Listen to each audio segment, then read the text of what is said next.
What's good, my gamers and ballers? Welcome to season 2 of Shots Fired. This is episode 13. People think it's an unlucky number, but I actually like that number pretty cool. I'm not a big horror fan. No, Friday the 13th, it ain't my thing. But yo, we are here live and we ready to have a fantastic show for you. We're going to start off a little bit differently because, as you know, sometimes we have our talent overload. Then we go to our breaking news. Then we get to our guests, NBA 2K. We get our FIBA story. And then lastly, we go on the worldwide court and highlight a country that's been balling out.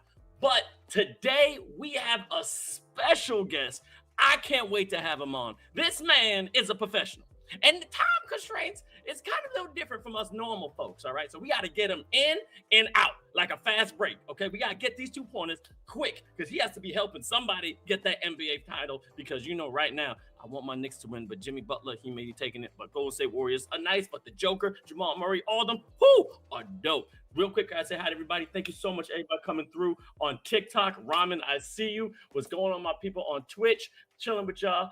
Got some people. What's up, Maxwell Roller Coaster? How you feeling right there on YouTube? We're on live on different platforms. But without further ado, I want to get this show started. So the guy that we're going to have is amazing, but this is the guest interview here in Shots Fired. Let's see it. Let's go.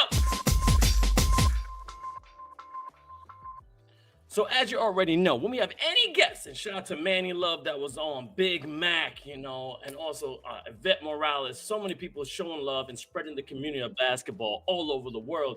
This man right here has been helping NBA players, college players, and either all the way down to elementary schools become one of the top basketball players in the world. He is renowned. He is famous. If you know about MJ, you got to learn about ML. Right here, this is Micah Lancaster, representing from Michigan. And I'm telling you, you need to hear what this man has to say. So without further ado, let's watch this promo video because this man's about to drop some dimes and some gems.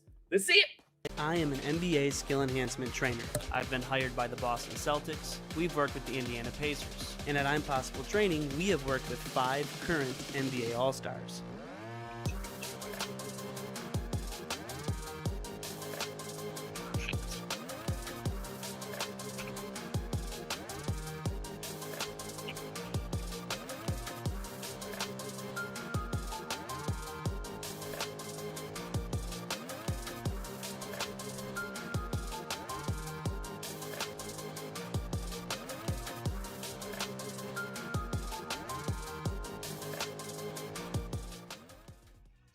Oh, man. Sir, ladies and gentlemen, gamers and ballers, it's the one and only Micah Lancaster. How you feeling today, man? Oh, I'm feeling great. It's good to be here. Oh, man. It's great to have you on. As you see from that promo video, you've been giving people the skill and the talent to become so professional in the craft of basketball, which I really appreciate. But before I get started, I ask all my guests this question. What was the first memory you can bring back that involved basketball?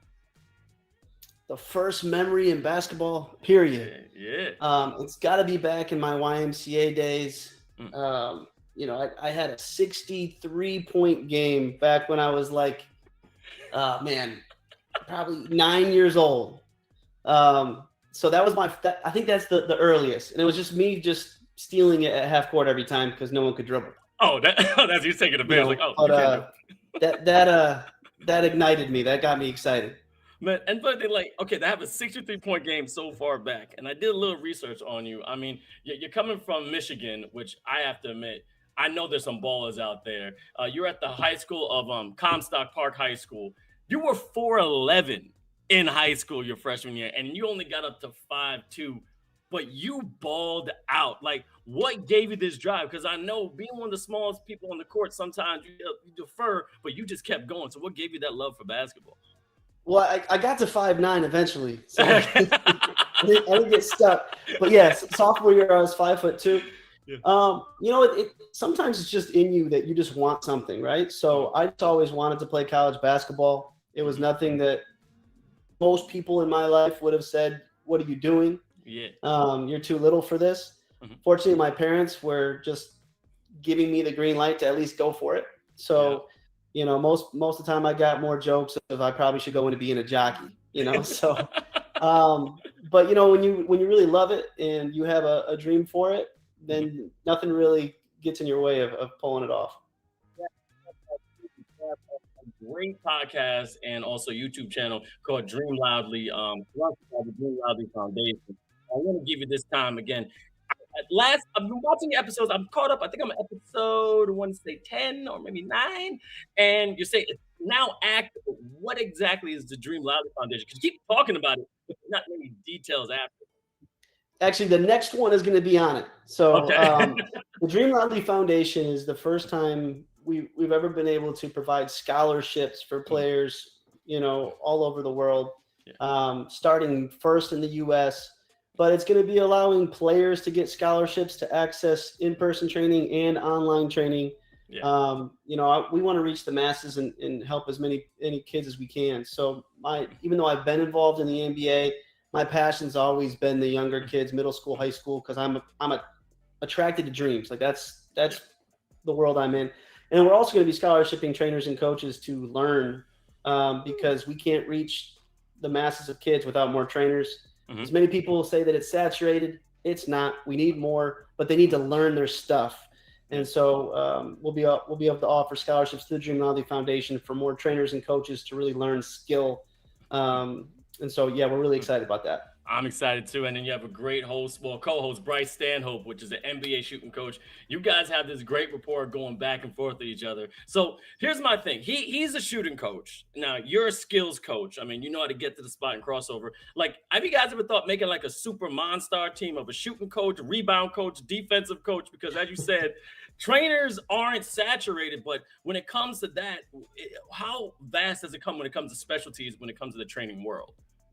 One of the things I've been trying to do for a while since we started getting into it is divide things up more categorically from the world of basketball training, because right when I started, everyone was just called a basketball developmental coach.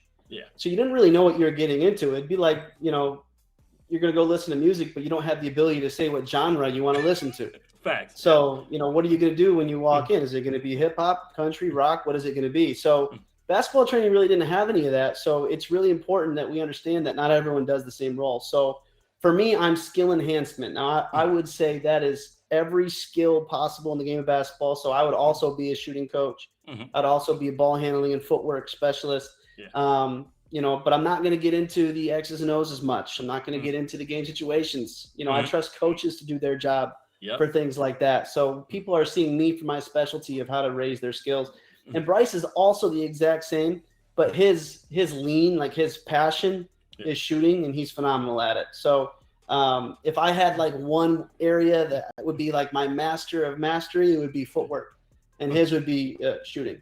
I mean, the footwork, I see what you do. I mean, you work with so many different NBA players. I mean, I saw you with Kobe Bryant, Kyrie Irving, another person with Victor Oladipo. And I kind of want to get in that too, because in your high school career, you injured your knee as well. You tore your meniscus. He had a similar injury, but his stuff was like quadrupeds, like just torn. How is that as a trainer to get someone back on their feet when they're at the NBA level, but then you have almost a career and an injury like that?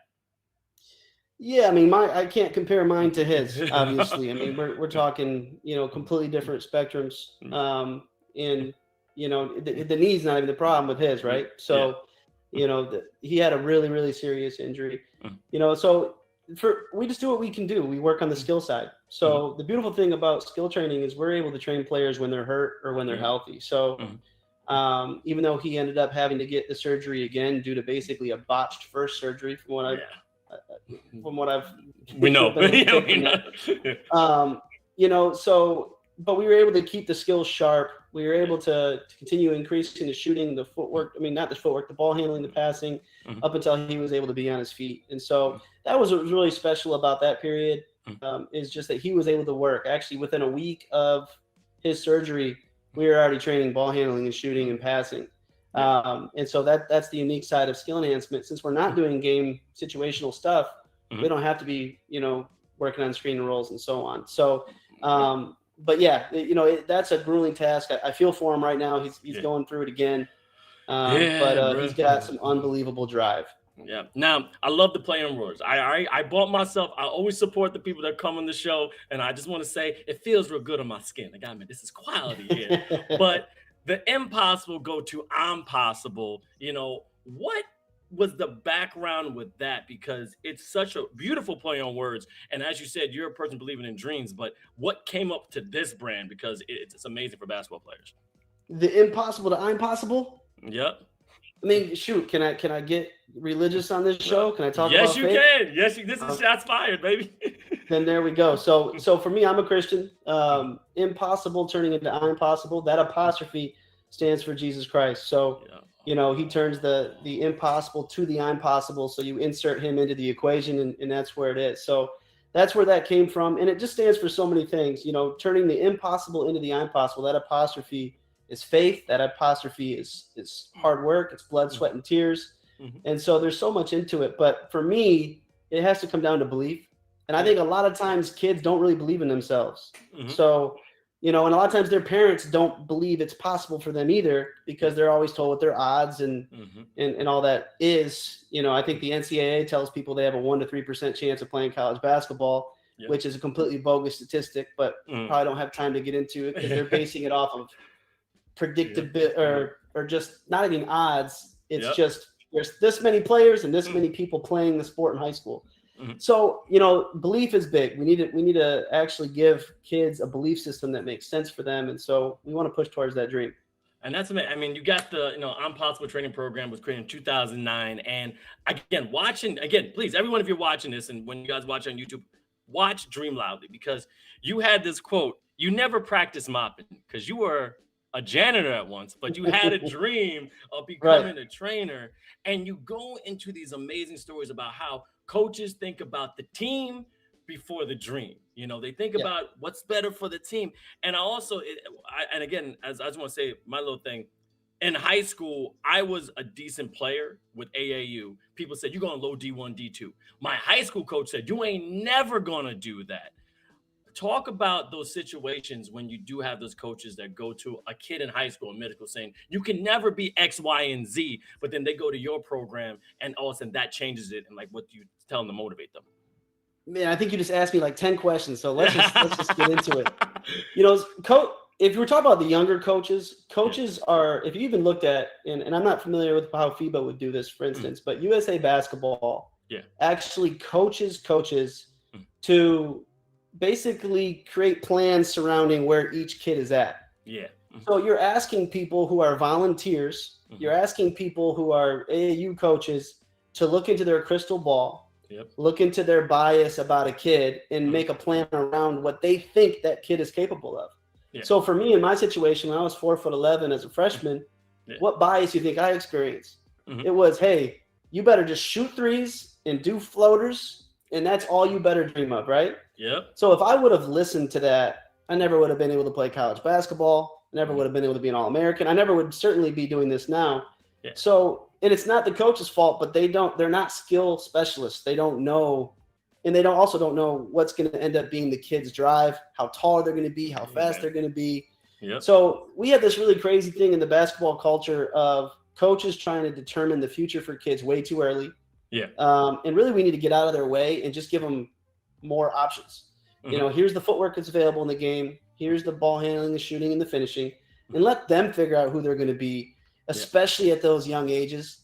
And, you know, I think international basketball does that a whole lot better in terms of just giving them freedom and letting them figure out their own identity. You've probably seen the show. I don't think they train a whole lot, but they do give freedom. And so the kids can kind of decide who they want to be as basketball players. Where in the U.S., it's a lot of it's being dictated on them. So, you know, I always say this: coaches, their job is typically to win games. So what they do is they hide a player's weaknesses because they have to. They can't dribble; they're not going to have them dribble. And then they're going to showcase their strengths. And from a training perspective, we got to take the opposite approach, and we're going to go past our strengths and we're going to find and attack our weaknesses. So that's why skill training and coaching has to come into agreement and work together rather than trying to fight each other. And you said something beautiful. You know, there's skills and IQ. Just because you're teaching the kid that they can do it doesn't mean they're gonna do it on the court. But you give that motivation to these kids, and it's beautiful to watch. And I wish I had someone like you growing up. Right now, I want your opinion because you look at these kids at like 4 years old, and there's so many specialists and skill training coach out there getting training. But I don't know, me and you didn't have that. We had to go out and do our own training. How do you see the advancement in basketball with kids getting trained so early in life by professionals? Yeah, and I also think that trainers are getting this really strange, kick. What is it? Give me the word for it. Yeah, I mean they're getting trashed on by this whole idea that they're training with trainers too much. Yeah. And they need, and all I keep hearing is they need to play more games. Mhm. I mean, are we not playing the most games you've ever played in the history of basketball right now? Exactly. So the trainers are for some reason taking all the blame for what people think is wrong with basketball today. And what I think is missing is that players aren't spending enough time alone by themselves. And they're too much with a coach. They're too much with teams. They're too much in organized settings. So the pickup games are missing that we used to always be able to play, finding games and just play unsupervised basketball. And then just training by yourself is missing. But ask me the question again, because I got off. What was the main question there? No, the main question was that just basically like with these, everyone has a trainer now. I mean, you're 5 years old and now you have a trainer. And like you just said, you actually answered the question saying that, look, but trainers are getting blamed, but they're just training the kids. But as you just said, but kids aren't by themselves now. You're just. But you know what the interesting thing is, and I'm saying this a little bit from a biased perspective because we're skill enhancement specialists. Yeah. I would say that most trainers are still basically just another coach. Yeah, that's true. So, there is trainers everywhere now, and kids do have trainers, but they just have a coach all the time. Yeah, that's it. So are they seeing coaches too much? Maybe. But what these coaches need to be telling them is just spend more time alone. So I think that's the main thing. It's not that they're training too much or that they have too much access to trainers, but trainers and coaches need to get back to encouraging kids to be gym rats again. Get in the gym and figure out how to practice your game. Jason Williams, White Chocolate, just had something he said really interesting. And he was kind of saying the same thing. Is that where you, yes, some of this might be based off of that. But he said something really interesting is kids need to practice by themselves, right? So having a trainer should not replace by yourself. Exactly. You don't have to pick and choose. I always say if I'm eating fruit, I can also eat vegetables, right? So they don't have to replace each other. So instead of blaming trainers, what we need to say is just train on your own. If you learn something from a trainer, go and do it by yourself. But a lot of times kids are only seeing their coaches, and that's the main problem is they're not getting that alone time. And that's the thing, that solitary confinement. Just learn how to be you. You talked about Jamal Crawford, and he just played games. He didn't really train, but that expanded, in my personal opinion, not his identity in basketball, but his personality. Every game has a different personality. You could be like different genres, as you said, punk rocker, hip hop, different things. And what I also appreciate is that you did that because, I mean, you're in Michigan. You didn't have many trainers like that. And you did some unbelievable stuff. You were almost 53% from three when you were in high school, one of the best shooters to ever do it. And that you did that on your own, basically, right? Because you were just training yourself. Yeah, that was actually my gift because I didn't have a whole lot of people believing that I could do it anyway. My dad was a wrestler, so he was all behind me, but he didn't know basketball. Yeah. So I had to kind of create my own way of training. The funny thing is I didn't know that I was creating anything different. I just thought that this is what people must do. So I'd watch film. I'd see Michael Jordan get low. I'd say, all right, how do I hold myself accountable getting low? All right, I'm going to touch this. I'm going to do it this way. And so I just had to kind of build up my own skills based off of what I was seeing. And the blessing of it all is that no one else was doing it that way. So when I got into the training world and people started seeing what I'm doing, I kept hearing over and over again, hey, I've never seen that before. I've never seen that before. And so then I realized that I had come across a way of training that was very fresh and unique. But yeah, I mean, I had to basically just create it myself and make it a lab because I didn't have anyone guiding me, which turned out to be the best thing that ever happened. The blessing in disguise. And again, we can go on and on about the NBA players that you've trained and been involved with, but I kind of have like a fun question for you. Now, you're a skill set man. How would you rank these guards when it comes to their crossovers? Just okay, ready? Okay. Allen Iverson, Kyrie Irving, Jamal Crawford, and Tim Hardaway. Who do you think has that best crossover? So I'm gonna go with. I'm gonna layer this a little bit, okay? Okay. I'm gonna go with Tim. Yep. Mm-hmm. But the reason why I'm gonna go with Tim is because everyone calls it the killer crossover. Yep. But if you look at Tim's killer crossover, it wasn't just one move. And we talk about this a lot. Mm-hmm. He has a bunch of different footworks that he would use in that same package. Yep. So it'd be a split through crossover. He would do an extended step with his through before he did a crossover. He would sometimes do what we'd call a split pivot, where he has one foot going behind as he went through his legs. So his footwork on his crossover package was so different. Yep. And so that's what allowed it. So a lot of people just look at the hands. Mm-hmm. If you look at the one move, if we were going to say who had the best one single move, then it would go to AI. Yeah. Because he had the ability to have his extended drop. You know, he'd really have that ball where he started getting away with, changing the rules of the carry violation. Yeah. But he just had that one way of crossing over, where Tim, even though it looked the same to a lot of people, when you really break it down, he did that same crossover in many different packages. Yeah. And so if we were just talking about the crossover itself, I'd have to give it to Tim based on technicality points. But, got it. But Kyrie still has the better handle than all of them. So let's just make sure people know that I'm not saying they have a better handle than Kyrie. No, I just want to have a little fun with that. And I know you got to go. And the last thing is that, you played professional ball at the Grand Rapid flight, which was great to know that you made it there.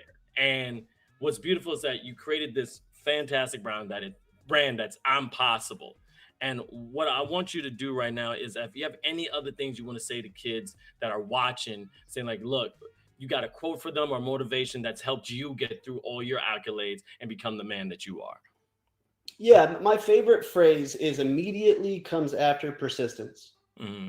So what that means is that the immediate results, the results that we're waiting for, will come after time, come after rep after rep after rep. I think players get extremely discouraged and impatient.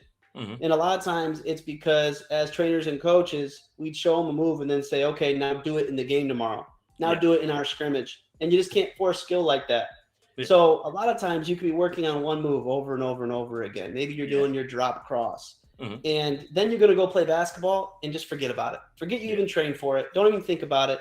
Let it start flowing into your game naturally. Mm-hmm. One of the things that I learned from Jeremy Lin when I trained Jeremy is that he said, I'm not training for this season. I'm training for the next season. Fact. So if an NBA player has enough patience to know that what I'm working on now isn't going to happen for 2 years, that's his expectation. And if it happens earlier, great. Well, what are we doing to kids telling them they should be able to do this stuff tomorrow? Right? So the immediate results will come after the persistence, after the work. And all of a sudden, you're going to be in the game. You're going to be like, oh, my gosh, I just did a drop. Yeah. I've been working on it for a year. Now it's just flowing. And then as you get good and as you get better and you have all those results, then you can start being deliberate. Then it starts getting a little bit more into you're aware at times what you're even going to do. Yeah. But especially in the beginning, you just got to let skills flow. So immediately comes after persistence. And if you have a dream, be bold about it and go after it. No one can tell you can't. You got it's not about I'll show them, it's I'll show me, and you get it done. And I think that if players believe, then they'll train, because training is believing. If you don't really believe it, you're not going to train it. So if you're training, that is proof of your desire. You're on the right track. Man, this guy could not say it any more beautifully and eloquently. As you can see, go to the I'm Possible website. They got amazing gear. They got workout strategies. They have a great training program, making sure people go to the NBA, making sure people are getting better. I wish you were here for another 10 minutes, because the one thing I always want to talk to people is the mid-range. To me, I think it's the lost art. You didn't ask me about the mid-range. Man, you got 3 minutes. Here's the thing. I want to make sure I got 3 minutes. Look. Mid-range is the only reason why I was good, decent. And we were talked about in the college game. I would always get on the top of the key. That one dribble corner, that elbow was my sweet spot. Now, how do you feel that when the mid-range is now completely gone now? To me, it's like a legendary Pokemon. It's a myth. What can be done to bring it back? Well, first, if you look at the best players in the league, they're all still using the mid-range. Mm-hmm. But it's reserved for what they're calling the outliers. The problem is, if you never are allowed to shoot it, how do you become an outlier? Yep. So the only way that players are able to use it in the league, for instance, is to rebel against their coaches, rebel against the program, take the mid-range against their wishes, and if it goes in, then they get to be an outlier, right? Yep. So it's not going to go away from the best players, but it is going away from majority of players. Yeah. But here's my challenge, okay? You got to have the mid-range. You got to be able to score at all three levels, the three-point mid-range layups. It makes you easy to guard if you can't take it. Yeah. But I'm going to talk to coaches real quick who are buying into the analytics. If you let players train the mid-range, it's going to improve their entire game, even if you don't want them to use the shot. It's going to improve their footwork. They're going to get better at their speed stop, their ability to stop quickly. It's going to improve their athleticism, their ability to stop and jump quickly. It's going to improve their balance. And so you're going to give them all kinds of physical characteristics, traits, abilities, and skills that they're not going to otherwise have. You're going to build their hip strength. I mean, I could go on and on and on about it. Yep. So even if you're not going to let them use it, you got to train for it. And then just watch. You might get an outlier on your hands, and then you'll start being able to let him use it too. So there's other reasons to train for the mid-range besides just the ability to use it. I would say, I don't have time to go into it. Victor Oladipo, we mainly trained the mid-range for our first year together. In his very next season, he had a career high three-point percentage of 37. And it was the best he's ever shot in his career. And it came right after an offseason of mainly taking mid-range. It will also increase the other part of your game. So we got to put more emphasis on it, and eventually it will come back. That's why I knew we could have went on hours and hours, so I had to make sure we can cut that off. But Micah Lancaster, thank you so much for joining on the show. If you don't mind, just say your name and say this is Shots Fired, and you can go about being the pro you are. Hey, this is Micah Lancaster, and this is Shots Fired. Oh, man, you're awesome. I got one person real quick, guy from TikTok, name is Ramen, said you are a living legend, and that's absolutely true. Can't wait to talk to you again, brother. Hope you have a great rest of your day, man. Appreciate it. You too. Peace. Yeah, I gotta admit, we almost went over, but he had to go. My man Micah had to go because he got things to do. I'm just a pawn in this game of chess and basketball, but this man is one of the king, and basically he's also a rook. He's a powerful player. So follow this man when it comes to I'm possible. It ain't impossible. I'm possible. Basketball scientist. Follow him on social media. Follow him on his website. Get that information. And he's talking about the mid-range, but also his inspiration to kids all over the world. Don't tell nobody, not one person in the world, say you can't do something. Woo! Man, I'm hyped. Oh my God. Thank you very much. Everybody that's been watching. We got so many people. Yo, 3Vin, thank you. Appreciate you. Can Be Basketball, Press Baller, Ramen, how you feeling? All right, we got some people right now coming on Twitch, but we got the legendary Mr. Elite that is on YouTube. What's up? How you feeling, brother? All right, we got some people watching on YouTube. Let me know where you're watching from. It's your man, Vince Chang, a.k.a. The Energy, and we started this show off right. I mean, Micah Lancaster, I can't say much more. I'm gonna call this guy and bake him a cake or something. All right, cool. Sasha, you still with me, buddy? Yeah, man, you guys can't hear him, but that right there is my Yoda. If I'm Luke Skywalker, he's making sure I can do everything because he is the Force. So now we're going to get this started off as we usually do. All right, so we already did the guests, but then if you've been watching Shots Fired for a while, we got a great segment called Talent Overload, and this one's a little different. So let's check it out. Talent Overload on Shots Fired. All right, so here's the thing. Talent Overload, we usually highlight one player from around the world. Okay, we had like LeBron James, and then we also had LeBron James, with Will Hartzell, and then we also had someone like Manny Love. These ballers are crazy. But this one, my producer sent me a group of kids that have been killing it in the basketball world. Now let's check this guy right now. Now if you follow this guy, this is Mikey _2026. He's 15 years old from West Park High School. He plays basketball and football. And nice little back. You guys get snatched. Oh, between the legs. Now, this dude definitely is about 3 times his size. Up and under. I was saying he goes for the shot. He actually gets stolen. He actually, before he goes out of bounds, drops it. Who is this man? Who is this man? Okay, who's this man? I don't know who this man. 3 Evan, I don't know if I'm a legend. Thank you so much. I appreciate you there on TikTok. But anyway, this dude right here, if you want to see one of the Steph Currys from China, come on. This is the king of underdogs. Follow this page. Has so many different talented kids, and they didn't lower the basketball. And this guy has a savage game already. I mean, I don't think he knows how to wipe his butt correctly, but he knows how to shoot correctly. Look at the floaty and just so much poise, so much grace, so much maturity, and he can't even count to 17. Look at him.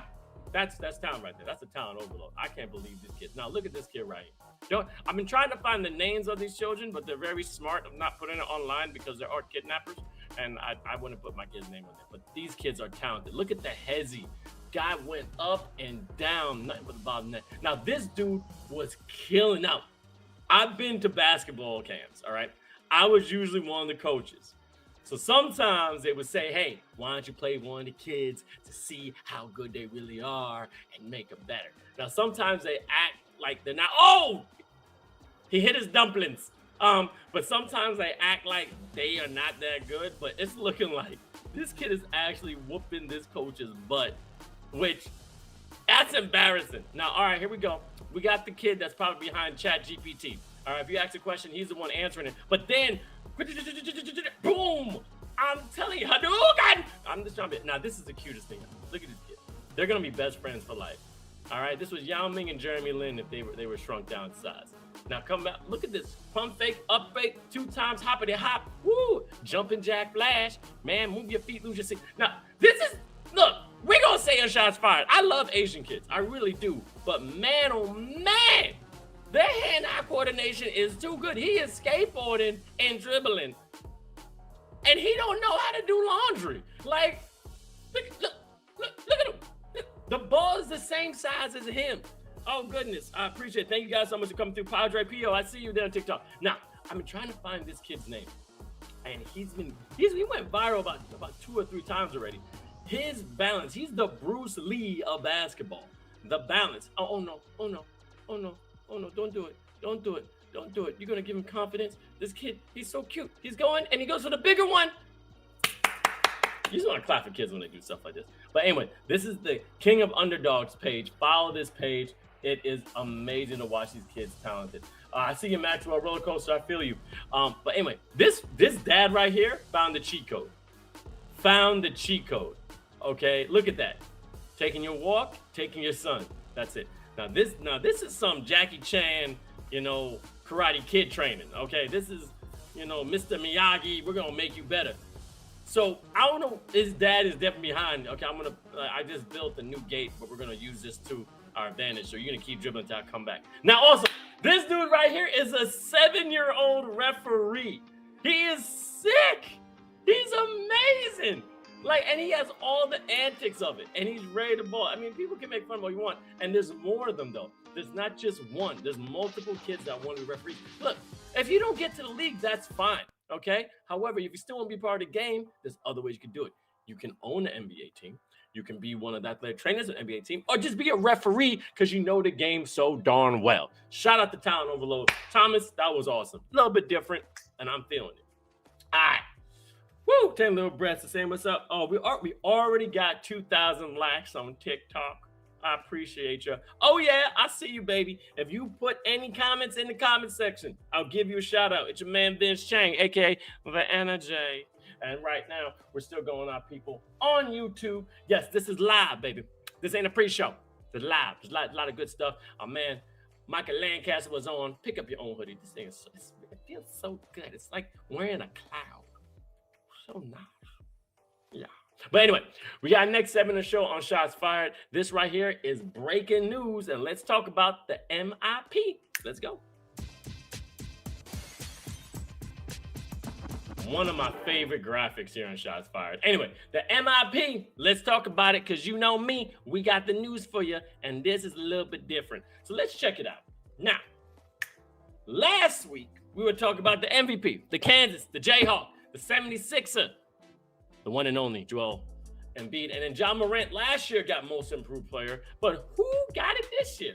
Now, this is a whole new surprise when it comes to the context. But if you didn't know, it wasn't Steph Curry, because, I mean, this guy's already one of the best shots. But it's this guy, Lauri Markkanen, okay? This man has been balling out on the Jazz. Now, frankly, it's totally deserved.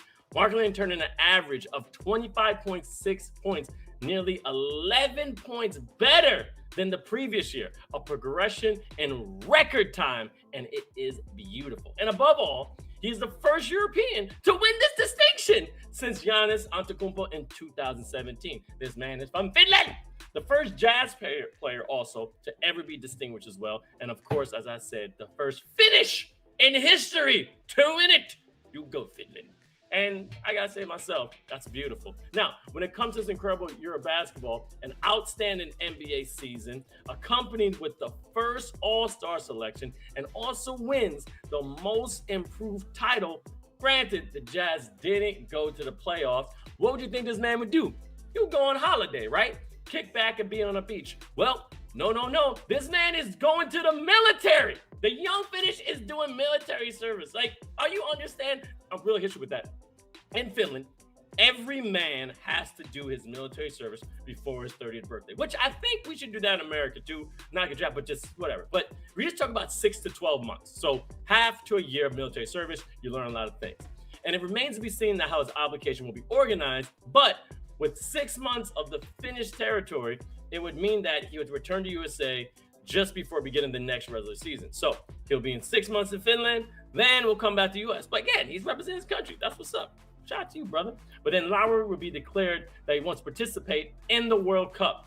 So it's going to be a bit tense because of the timing, which is weird. But not according to Markkanen, who's according to him, he can quietly combine his military service and his physical preparation. Dude, you're in the military. All you're doing is physical preparation. You're going to be ready. You'll be fine. But why not? Look, he just has to prove it now, which is great. And the beautiful thing about it is that he was an extraordinary Euro basketball player. I mean, the Finn intends to lead his country as far as possible in the competition, especially when he goes to the World Cup. And the thing about Finland is that some things are a little bit wonky when it comes to championships, which we're going to get into a little bit. Because if you notice the strategy of the show, we highlight people, and it's basically just the appetizer and a little bit of the precursor of what country we're going to visit. All right.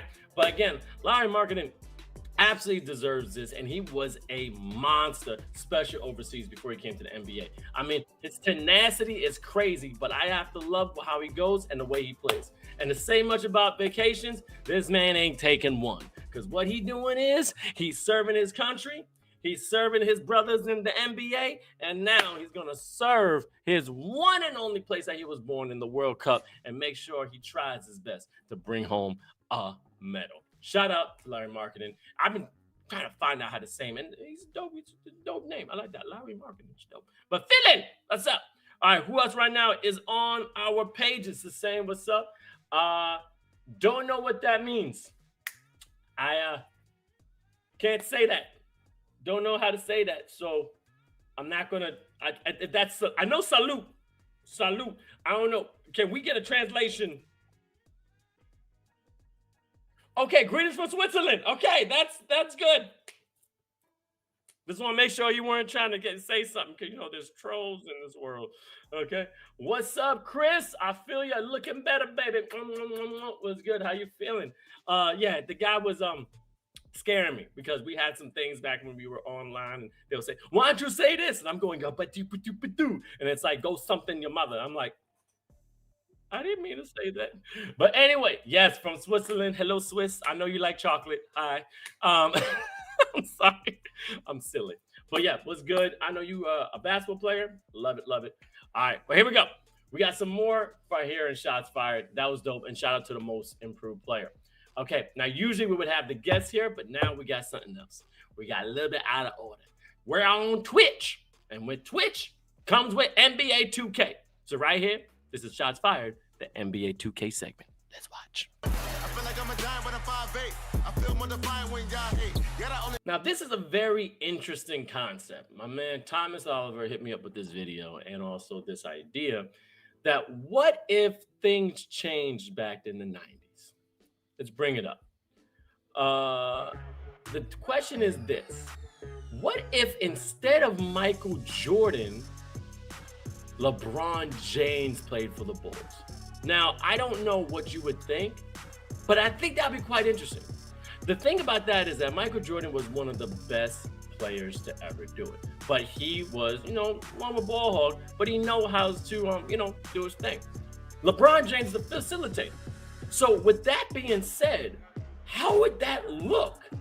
Okay, LeBron James, arguably one of the best players to ever play the game. And then you go back and forth, Michael Jordan, Kobe Bryant, LeBron James, and also Kareem Abdul-Jabbar, Magic Johnson, da-da-da.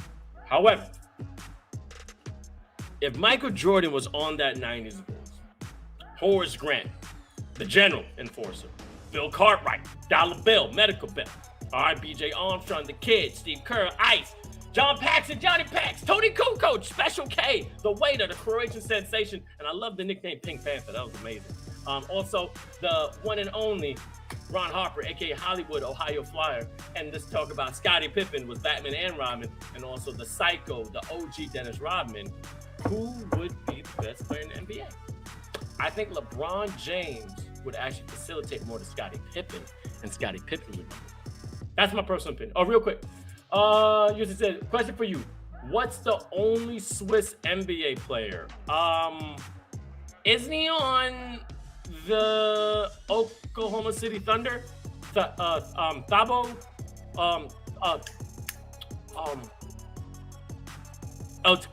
Wait a minute. No, not Thabo. Clint Capella? Clint Capella? Well, I thought Thabo, Sabalosha, and Clint Capella are both Swiss. Aren't they both Swiss? Don't be confusing me. I think, yeah. Thabo's, but was he Swiss? Was he Swiss? Did I get the Swiss part right? I get credit not to say something that wasn't Swiss. Okay? But Clint Capella. I know Clint Capella. Yeah, we talked about him last show. We actually highlighted Switzerland last show. Check out the last show of Shots Fired. We had to edit it because something happened and then go right. But left two things, one and then boom, boom, boom, boom. Yeah, we're gonna do it. Me and Sasha gonna get the last show back on. But we highlighted Switzerland. But Clint Capella. Yeah, it's so interesting. Like brothers, like for example, Germany, Schroeder. I didn't know he was German, but yeah. Thank you for the question though. Appreciate you. Thank you for being involved to the show. Wait, back to what we're talking about here. If LeBron James was on that 90s, team when it came to the Bulls, and also with the Dream Team with Magic Johnson, Larry Bird, Karl Malone, Patrick Ewing, David Robinson. LeBron James, I think, would be the guy that would pass the ball a lot and make a team even better. And he would take over when he needed to. But I also want to know, like, the same skill set. LeBron's game has evolved from his predecessors. Watching Magic Johnson, watching Michael Jordan, watching Karl Malone, watching Steve Nash, becoming the point big man he is. I always wondered, Michael Jordan created his own game. Yes, watching Julius Erving, watching, Kareem Abdul-Jabbar, but what would LeBron look like back then if he didn't have those influences? Would he still be a phenom? Maybe, because his body size and his love for the game. But you see how certain people evolve their game from other people. So this is actually quite interesting to see in NBA 2K of how this would be a kind of a different scenario. I mean, I honestly think no one could talk Michael Jordan. I don't think LeBron James would have made the Bulls better. I think the ranking of the players would have changed. I think he would have deferred more to, Scottie Pippen, because the argument is that if Michael Jordan was in the league, Scottie Pippen would have been one of the best players ever. He would have been number one. Or Charles Barkley. I mean, that's another thing. Charles Barkley was a beast. Just terrible. But he couldn't get one championship, which again, shout out to the Phoenix Suns, trying their best to do that now. But hey, what can I say? Because you're gonna be surprised if you seen that commercial. I want to know how many championships we're gonna win. Oh, don't tell me. I want to be surprised. You're gonna be surprised. But yeah, I definitely would love to see that, outcome of how LeBron James would actually react to that type of play.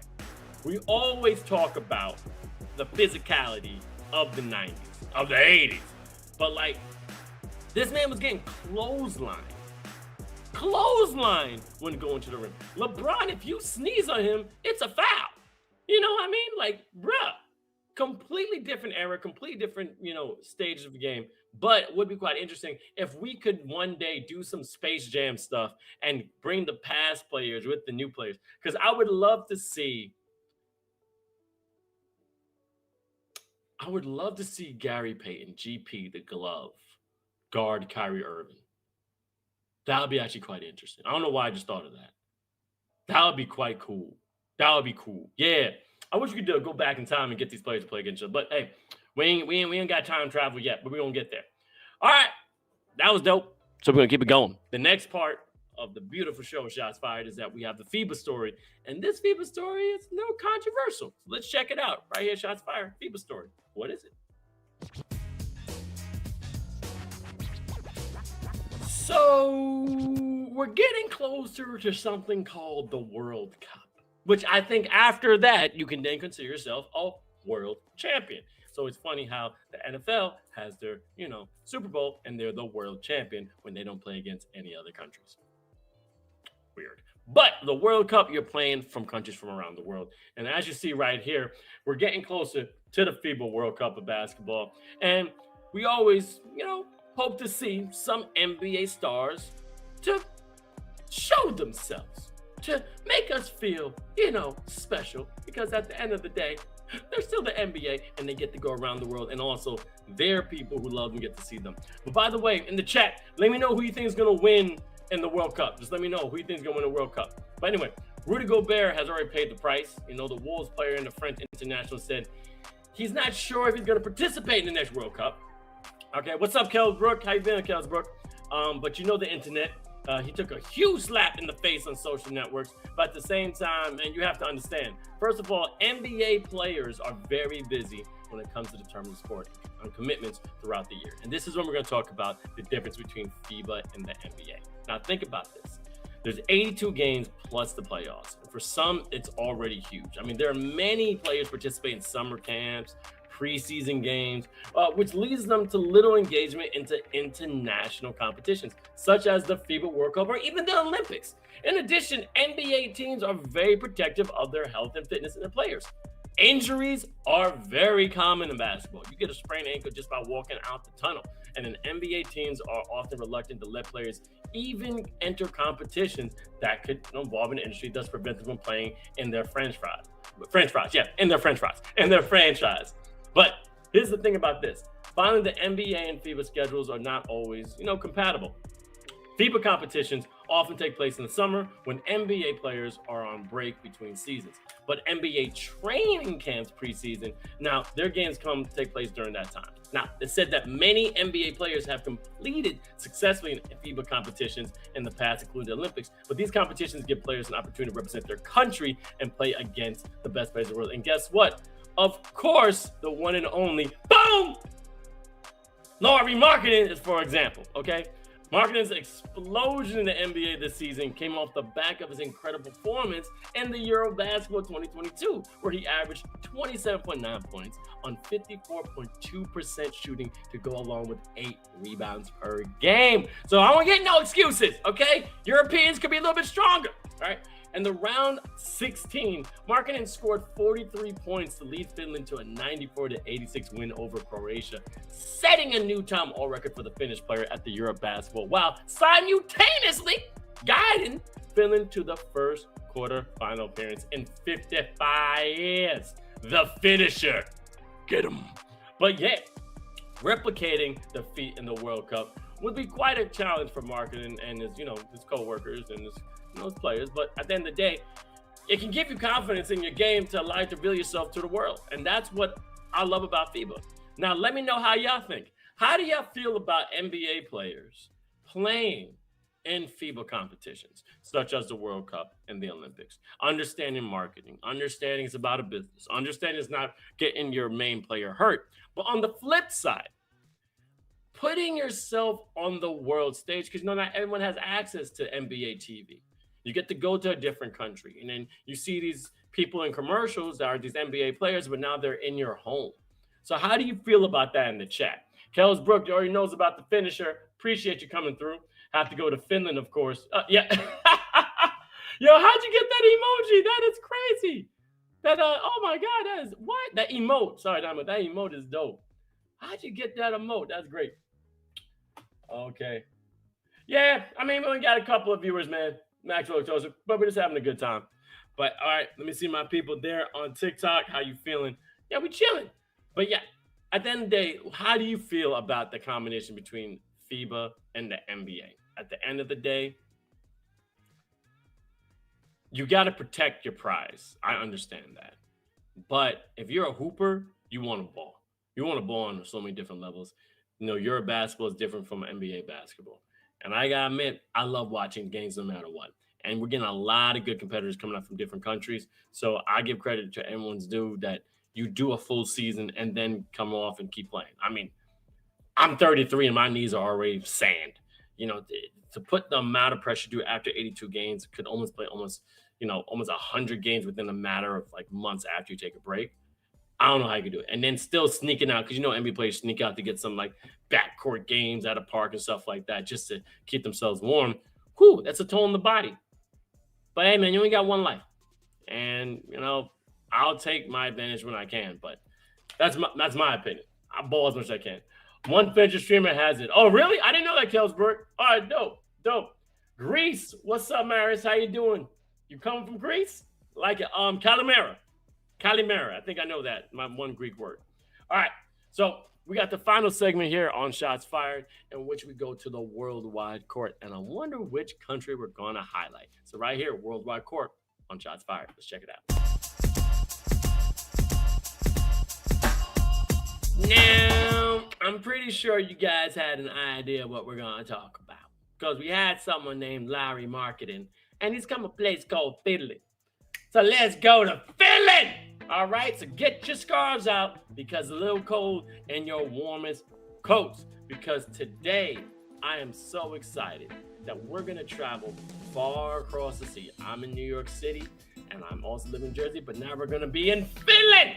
Now, when one thinks of the sporting heritage of Finland, one of the world's most northern and geographically remote countries, where the winter temperatures can range from negative 25 degrees Celsius to negative 50 degrees Celsius, basketball is not the immediate thing that comes to mind.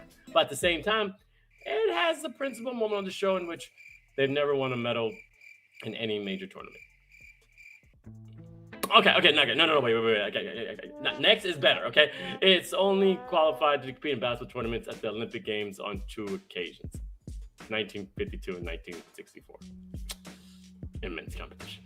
But anyway, thanks to this man right here. All right, we're done. The one and only, thank you, Markkanen. Okay, despite the way the history is otherwise, Finland men's basketball has in recent years started to become more regular in the fixture when it comes to international scene. Now, Finland's relationship with professional basketball dates back to 1939, when the Finnish Basketball Association and the first men's league was founded, and also the top league for women was founded 5 years later in 1944. However, it is the second-tier pro league that is responsible for producing Finland's best players, well known, especially Lauri Markkanen. Now, Finnish teams haven't performed particularly well on the international scene when it comes to club basketball. But, and what you could be a sign of changing times of the Karu basketball, based in the town of, I hope I pronounce this right, Kaujoki, has participated in FIBA's Championship League, the top-level competition organized by FIBA Europe for the past 3 seasons. Now, Finland international teams haven't fared much better. However, the women's side appeared in 5 editions of the Eurobasketball between 1952 and 1987, with 6 wins and 34 games, and has failed to qualify for any major tournament since. But however, this is actually kind of great. The men's team nickname Susiyangi. I'm trying to pronounce that. Also known as Wolfpack, or pronounce that right. Susiyangi. Okay. The Wolfpack have played in 17 Eurobasketball tournaments, with their first best finish coming at the Eurobasket 1967, in which they finished 6th place. At the most recent Eurobasket in 2022, Finland finished 7th and have qualified for Eurobasket 2025 as co-hosts, which is dope. In 2014, Finland qualified for their first ever appearance at the FIBA World Cup, finishing 22nd, which makes their second appearance at the competition in August. Now, in 2023, the addition of the World Cup carries particular significance, as the tournament will produce 7 directly qualified nation teams from Paris 2024 Olympic Games, to which it will come from the best placed European teams at the end of the World Cup. For Finland, who have only qualified for the Olympics on 2 occasions, once at the Helsinki 1952 as host, finished 9th, and also the Tokyo 1964 finished 11th in 2023. The World Cup provides a golden opportunity to end their 60-year absence for the games. Look, Finland, we're rooting for you. Let's go, guys. Give it your all. We're going to get it. All right. Well, if I'm already, let me see what, well, if I'm already in Finland, that's true. You can do that. Hey, what's up, Gorillas? How you doing, 125? All right. I see my people on Twitch chilling. I got some people there on YouTube. I see you, Max. I see you, Scotty Elite, and also Maris coming from Crease. And also 3 Evan, Cabby Basketball, Press Baller, Ramen, all y'all coming through on TikTok. Thank you so much for the 3,000 likes for the live stream.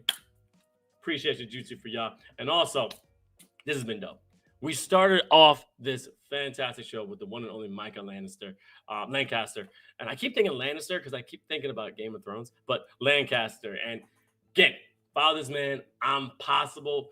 Fantastic organization. Definitely been training kids with skill development training. Also giving you that mindset that nothing is impossible, that I am possible. Okay. He is going to give you the tools to become a great player because he'll let you have that mindset that you need to be around your coach, because he did talk about how coaches are caring about the team before your dream, which is perfectly fine when it comes to certain things. But have that outside mindset of, you know what, I'm still going to get better in certain things, because the mid-range game, as we talked about briefly, and also if you're a big man, because things are changing with Victor Wembanyama, Giannis Antetokounmpo, even before Dirk Nowitzki. These were big men that said, I'm not just going to be in the post. I'm going to be better at the game. So follow your dream. Follow I'm Possible. Also, follow Micah Lancaster as soon as you can on social media. Also, shout out to the one and only most improved player for this year, Lauri Markkanen, and also the MVP to Joel Embiid. I mean, right now, the NBA playoffs is looking pretty cool. Rooting for Jimmy to get a ring, but I'm from New York, so I got to root for the Knicks. But the West is really strong, baby.